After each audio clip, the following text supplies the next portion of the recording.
Nous nous tournons à présent vers l'Afrique. Le Kenya a accepté de repousser la fermeture du camp de réfugiés de Dadaab suite à une requête du Haut-Commissariat de l'ONU pour les réfugiés.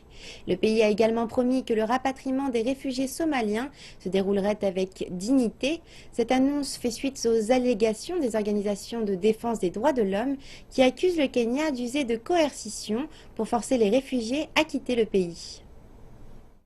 La décision du Kenya de repousser de 6 mois la fermeture du camp de Dadaab, le plus grand camp de réfugiés au monde, représente un soulagement pour la Somalie et l'ONU. Le Haut-Commissariat des Nations Unies pour les réfugiés a salué l'engagement du Kenya à respecter les lois internationales concernant le retour volontaire, digne et en toute sécurité des réfugiés.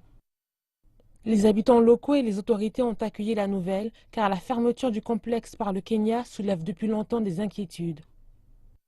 L'ONU et les autorités somaliennes estiment que depuis le début de l'année, plus de 20 000 familles sont rentrées dans leur pays, dont la majorité à Kismayo, située dans la région du Bas-Djouba. Pour de nombreuses personnes, le retour est difficile. En septembre, nous nous sommes rendus au camp situé aux abords de Kismayo. 20 000 rapatriés viennent tout juste d'arriver et les conditions laissent à désirer. Les autorités somaliennes ont promis de trouver une solution, mais le pays abrite déjà 1 million de déplacés. 300 000 réfugiés retourneront en Somalie en vertu de l'accord signé en 2013 par la Somalie, le Kenya et le Haut-Commissariat de l'ONU pour les réfugiés. Les Nations Unies prévoient que les réfugiés restants retourneront chez eux au cours de l'année 2017, éventuellement en 2018.